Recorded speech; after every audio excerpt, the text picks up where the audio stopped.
الحمد لله نحمده ونستعينه ونستغفره ونؤمن به ونتوكل عليه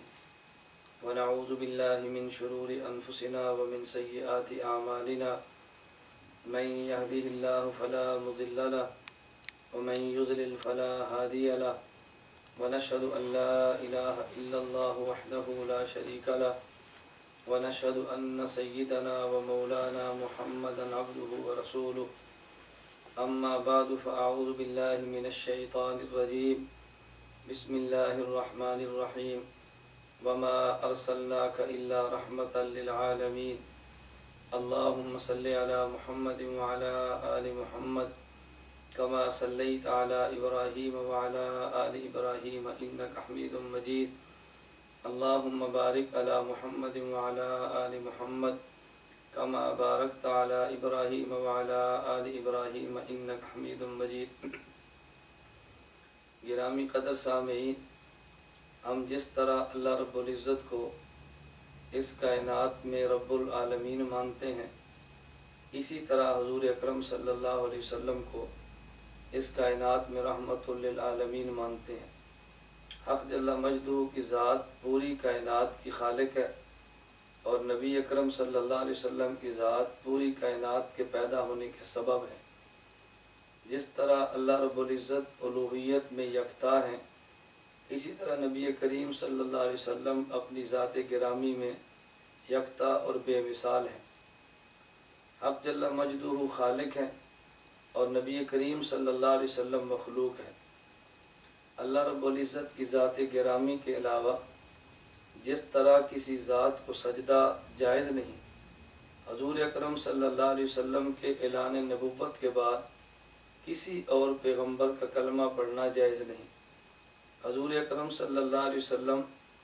کی ذات گرامی کائنات کی تمام انسانیت سے مقدم،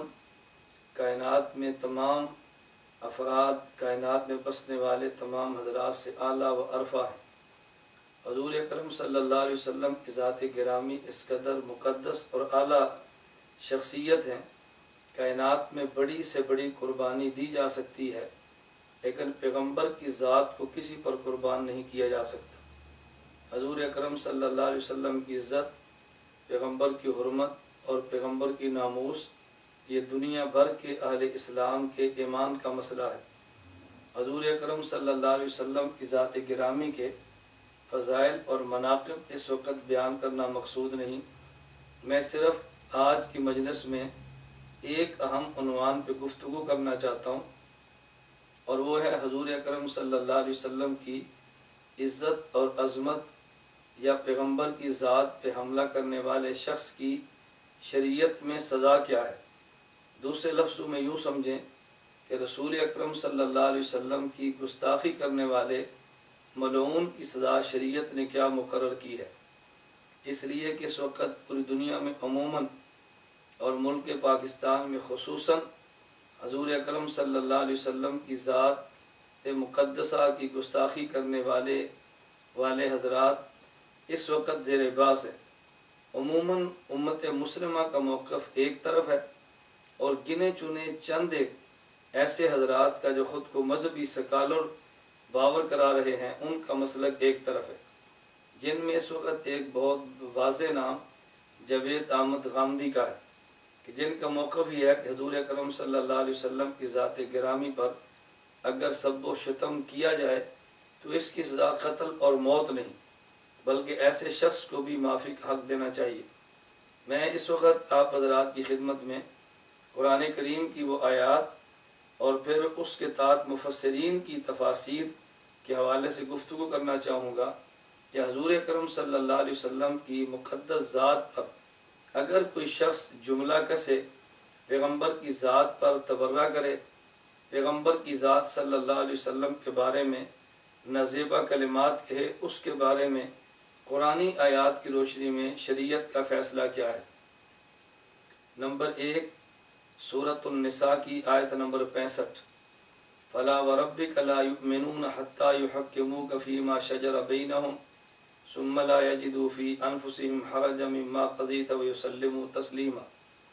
اس آیت کی تفسیر میں علامہ اسماعیل ابن کثیر رحمۃ اللہ علیہ نے تفسیر ابن کثیر میں، علامہ جلال الدین سیوطی رحمۃ اللہ علیہ نے تفسیر در منصور میں، اور علامہ عبد الرحمن ابن ابی حاتم نے تفسیر ابن ابی حاتم میں جو شان نزول اس آیت کریمہ کا بیان فرمایا ہے وہ سماعت فرمائے، چونکہ قرآن کریم کی تفسیر کو سمجھنے کے لیے مفسرین اور مستند مفسرین کی طرف رجوع کرنا ضروری ہے۔ کہتے ہیں اختصم رجلان الی رسول اللہ صلی اللہ علیہ وسلم، حضور اکرم صلی اللہ علیہ وسلم کے دربار میں دو شخص اپنا فیصلہ لے کر آئے، فقضى بینہما،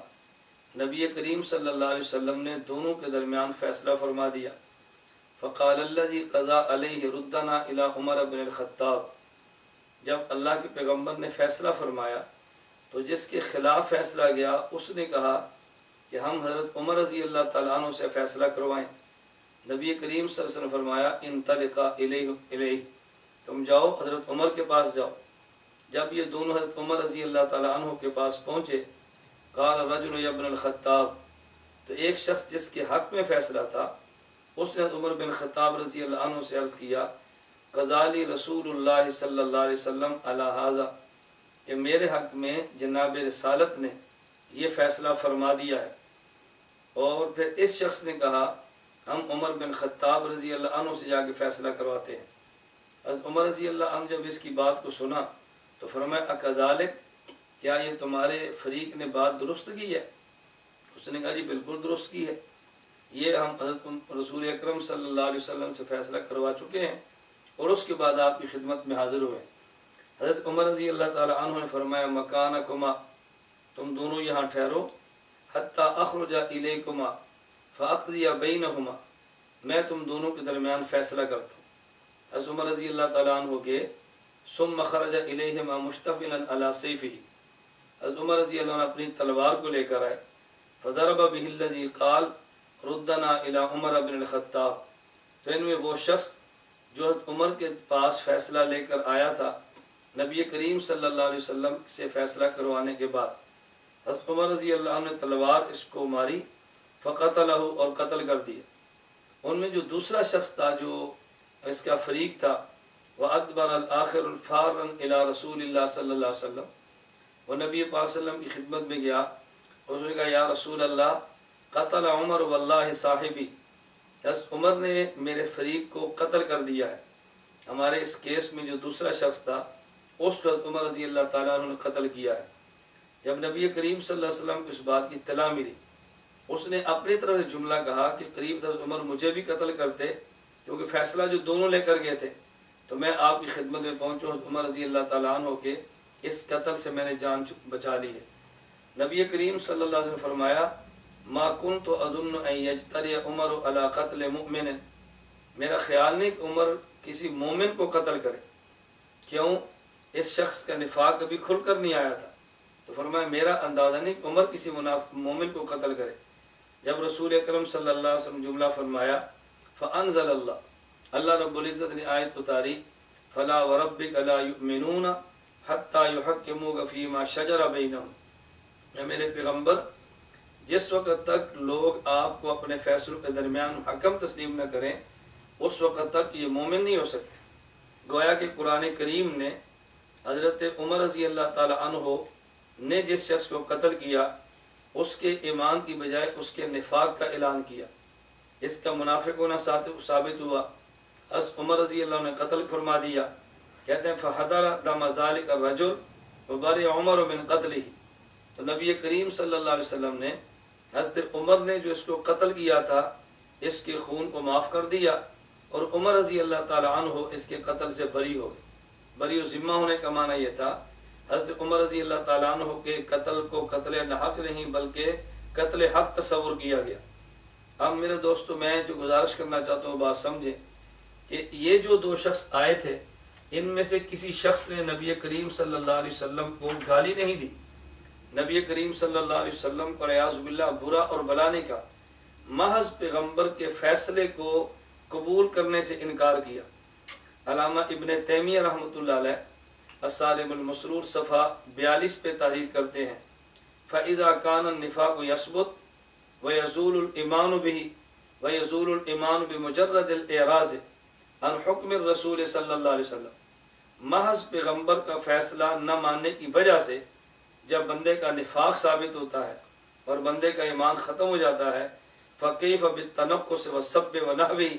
اور اگر کوئی شخص پیغمبر کے اندر عیب نکالے یا پیغمبر کی ذات کو گالی دے تو اس کے نفاق کے بارے میں تو بدرجہ اولا یقین ہونا چاہیے۔ گویا اس آیت مبارکہ سے ابن تیمیہ رحمۃ اللہ علیہ نے یہ بطور استدلال کے بعد فرمائی ہے کہ حضرت عمر رضی اللہ تعالیٰ عنہ نے اس شخص کو منافق سمجھ کر قتل کیا، قرآن نے اس پر مہر تصدیق ثابت فرمائی ہے، لہذا ہم اس آیت کی روشنی میں یہ بات سمجھنے بالکل حق بجانب ہیں۔ اگر کوئی شخص پیغمبر کی ذات کا فیصلہ نہ مانے، اگر اس کا قتل برحق ہے تو جو پیغمبر کی ذات پہ گالی گرے یا پیغمبر کی ذات پہ تبرہ کرے یا رسول اکرم صلی اللہ علیہ وسلم کی ذات میں عیب نکالے، وہ یقیناً قتل کا مستحق ہوگا۔ تو یہ قرآن کریم کی آیت اس مسئلے کو واضح طور پہ بیان کر رہی ہے کہ رسول اکرم صلی اللہ علیہ وسلم کی ناموس پہ حملہ کرنے والا نہ ہی مومن ہے اور نہ ہی ایسے شخص کو زندہ لانے کا حق ہے۔ آیت نمبر 2، وَمِنْهُمْ مَنْ يَلْمِزُكَ فِي الصَّدَقَاتِ فَإِنْ أُعْطُوا مِنْهَا رَضُوا وَإِنْ لَمْ يُعْطُوا مِنْهَا إِذَا هُمْ يَسْخَطُونَ۔ سورہ توبہ آیت نمبر 58۔ نبی کریم صلی اللہ علیہ وسلم کے دور میں ایک عربی شخص تھا جو حضور کی خدمت میں حاضر ہوا، اور اس آیت کا شان نزول علامہ اسماعیل ابن کثیر نے تفسیر ابن کثیر میں بیان کیا ہے، اور حضرت امام ابو عبداللہ محمد بن احمد قرطبی نے الجامع احکام القرآن میں بیان کیا ہے اسی آیت کا شان نزول۔ کہتے ہیں ان رجلا من البادیت، دیہات سے ایک شخص آیا، حدیث عہد باعرابیت، ابھی اس نے کلمہ پڑھا جسے آج کے لفظ میں یوں کہ نو مسلم تھا، اتا رسول اللہ صلی اللہ علیہ وسلم وہو یقسم ذهبا وفضة، نبی کریم صلی اللہ علیہ وسلم سونا اور چاندی تقسیم فرما رہے تھے۔ اس نو مسلم دیہاتی آدمی نے کہا یا محمد واللہ لئن کان اللہ امرک ان تعدل فما عدلت، اگر اللہ نے آپ کو حکم دیا ہے عدل کرنے کا، آپ عدل نہیں فرما رہے، آپ مساوات کے ساتھ تقسیم نہیں فرما رہے۔ نبی کریم صلی اللہ علیہ وسلم فرمایا وَيْلَكَ فَمَنْ ذَا يَعْدِلُ عَلَيْكَ بَعْدِي، اگر میں بھی عدل نہیں کرتا تو بتاؤ عدل کون کرے گا؟ پھر حضور اکرم صلی اللہ علیہ وسلم فرمایا احذروا هذا واشباهه، اس قسم کے لوگوں سے بچو جو پیغمبر کی ذات پہ اعتراض کرتے ہیں۔ رسول اکرم صلی اللہ علیہ وسلم فرمایا فَإِنَّ فِي أُمَّتِي أَشْبَاهَ هَذَا، جس طرح اس شخص نے مجھ پر عدم اعتماد کا اظہار کیا ہے، میری امت میں ایسے لوگ اور بھی ہوں گے جو پیغمبر کی ذات پر اعتماد نہیں کریں گے اور پیغمبر کی ذات پر اس قسم کے گھٹیا جملے کہیں گے۔ فرمایا یقرؤون القرآن لا یجاوز تراقیہم، یہ قرآن کی تلاوت بھی کریں گے لیکن قرآن ان کے حلق سے نیچے نہیں اترے گا۔ فرمایا اگر اس قسم کے لوگ تمہیں ملیں فَإِذَا خَرَجُوا فَاقْتُلُوهُمْ ثُمَّ إِذَا خَرَجُوا فَاقْتُلُوهُمْ، اگر اس قسم کے لوگ میری امت میں پیدا ہوں تو تم ان کو قتل کر دینا۔ اور مسند احمد میں تو یہاں تک ہے ثُمَّ إِذَا خَرَجُوا فَاقْتُلُوهُمْ فَطُوبَى لِمَنْ قَتَلَهُمْ وَلِمَنْ قَتَلُوهُ كُلِّهِمْ، فرمایا جو شخص ایسے بے ایمان کو قتل کرے وہ بھی مبارکباد کا مستحق ہے، اور جس کو ایسے لوگ قتل کریں یعنی شہید کر دیں وہ بھی مبارکباد کا مستحق ہے۔ تو یہ دوسری آیت کریمہ جب میں نے آپ کی خدمت سورہ توبہ کی آیت نمبر 58 پیش کی ہے، اس آیت کو اس تفسیر کی روشنی میں مطالعہ فرمائیں تو یہ آیت بالکل واضح سری نص ہے اس مسئلے پہ کہ رسول اکرم صلی اللہ علیہ وسلم کی ذات پر اعتراض کرنے والا شخص یقیناً واجب القتل ہے، اور اعتراض نہ کرے بلکہ پیغمبر پہ گالی دے، حضور کی توہین کرے، نبی کریم صلی اللہ علیہ وسلم کی ذات پہ کیچڑ اچھالے، تو ایسے شخص کو زندہ رہنے کا کوئی حق حاصل نہیں۔ آیت نمبر 3، وَمِنْهُمُ الَّذِينَ يُؤْذُونَ النَّبِيَّ وَيَقُولُونَ هُوَ أُذُنٌ قُلْ أُذُنُ خَيْرٍ لَكُمْ يُؤْمِنُ بِاللَّهِ وَيُؤْمِنُ لِلْمُؤْمِنِينَ وَرَحْمَةٌ لِلَّذِينَ آمَنُوا مِنْكُمْ وَالَّذِينَ يُؤْذُونَ رَسُولَ اللَّهِ لَهُمْ عَذَابٌ أَلِيمٌ۔ سورہ توبہ آیت نمبر 61۔ اس آیت گرامی میں ان حضرات کا تذکرہ ہے کہ جو نبی کریم صلی اللہ علیہ وسلم کو اپنی زبان سے ایذا دیتے اور تکلیف دیتے تھے۔ وہ تکلیف کیا تھی کہ بعض منافقین یوں عذاب پہنچاتے کہ نبی کریم صلی اللہ علیہ وسلم کی مبارک عادت تھی کوئی شخص بھی اگر بات کہتا تو اس کو سماعت فرما لیتے۔ تو منافقین نے کہا کہ دیکھیں جو بات بھی کہتا ہے پیغمبر اپنا کان لگا کر اس کی بات سن لیتے ہیں، جو شخص بھی بات کہتا ہے نبی پاک صلی اللہ علیہ وسلم ادھر ہی کان لگا لیتے ہیں۔ قرآن کریم نے کہا کہ پیغمبر کا یوں کان لگا کر بات کو سن لینا یہ تمہارے حق میں بہتر ہے۔ نبی پاک صلی اللہ علیہ وسلم اللہ کی ذات پر یقین بھی فرماتے ہیں اور مومنین کی بات کو مانتے ہیں، لیکن منافقین کا رویہ گفتگو کرنے کے اس انداز کا تھا کہ جیسے وہ یہ بتانا چاہتے ہو کہ رسول اکرم صلی اللہ علیہ وسلم باتوں میں آ جاتے ہیں، کوئی بندہ ہی بات کرے تو حضور اس کی بات سن لیتے ہیں، یعنی عام آدمی کی بات سن کے اس کی بات میں آ جاتے ہیں۔ اب یہ طرز وہ تھا کہ جو نبی کریم صلی اللہ علیہ وسلم کو ایذا اور تکلیف دے رہا تھا۔ اب اس آیت کریمہ میں پہلے اللہ رب العزت نے ان کا عمل نقل کیا کہ وہ لوگ یوں باتیں کہتے ہیں، اور پھر اس کا حکم فرما دیا والذین یؤذون رسول اللہ لہم عذاب علیم، کہ جو شخص پیغمبر کو ایذا دیتا ہے، پیغمبر کو تکلیف دیتا ہے، نبی کریم صلی اللہ علیہ وسلم کو دکھ دیتا ہے، ایسے شخص کی سزا کیا ہے؟ عذاب علیم، بڑا دردناک عذاب ہے۔ اب عذاب علیم اور ایذا کا معنی کیا ہے؟ معروف مفسر علامہ عبد الرحمن بن ناصر سعدی اپنی تفسیر سعدی میں ارشاد فرماتے ہیں والذین یؤذون رسول اللہ بالقول او الفعل، کوئی بندہ زبان سے حضور کو تکلیف دے یا کوئی بندہ اپنے عمل سے تکلیف دے، لہم عذاب علیم ای فی الدنیا والآخرہ، اس کو دردناک عذاب دنیا میں بھی ملے گا اور اس کو دردناک عذاب آخرت میں بھی ملے گا۔ دردناک عذاب کی ایک صورت دنیا میں، فرمایا ومن العذاب العلیم انہ یتحتم قتل موذیہ و شاتمہ، جو پیغمبر کو ایذا دے اس کی سزا بھی قتل ہے، اور جو پیغمبر کو گالی دے اس کی سزا بھی قتل ہے۔ دنیا میں دردناک سزا یہ ہے کہ ایسے بندے کو قتل کر دیا جائے، اور بالکل عذاب العلیم کا یہی معنی فقی ابو حفص قرطبی نے المفہم میں لکھا ہے فالعذاب فی الدنیا هو القتل، دنیا کا عذاب وہ قتل ہے۔ تو دیکھیں نبی کریم صلی اللہ علیہ وسلم کی ذات گرامی کو ایذا دینے پر قرآن کریم نے عذاب علیم کی سزا سنائی ہے، اور عذاب العلیم کا دنیا میں معنی مفسرین نے قتل کیا ہے۔ تو جو پیغمبر پہ گالی دیتا ہے، نبوت پہ الزام لگاتا ہے، نبی کریم صلی اللہ علیہ وسلم پہ سب و شتم کرتا ہے، اس سے زیادہ پیغمبر کو ایذا کیا دی جا سکتی ہے؟ محض یہ بات کہنی کہ رسول اکرم صلی اللہ علیہ وسلم ہر کسی کی بات کو سن لیتے ہیں، یعنی یوں کہنا چاہتے ہیں کہ اس پہ یقین کر لیتے ہیں، اگر اتنی سی بات بھی ایذا ہے اور جو پیغمبر کو واضح لفظوں میں گالی دے، بتائیں وہ ایذا کیوں نہیں ہوگی؟ اگر اس جرم پہ مجرم کی سزا قتل ہے تو جو نبوت کی توہین کرے اس کی سزا قتل کیوں نہیں ہوگی؟ آیت نمبر 4 لا تجعلوا دعاء الرسول بینکم کدعاء بعضکم بعضا قد یعلم اللہ الذین یتسللون منکم لواذا فلیحذر الذین یخالفون عن امرہ ان تصیبہم فتنۃ او یصیبہم عذاب علیم۔ سورۃ النور آیت نمبر 63۔ اس آیت میں اللہ رب العزت نے حکم یہ دیا ہے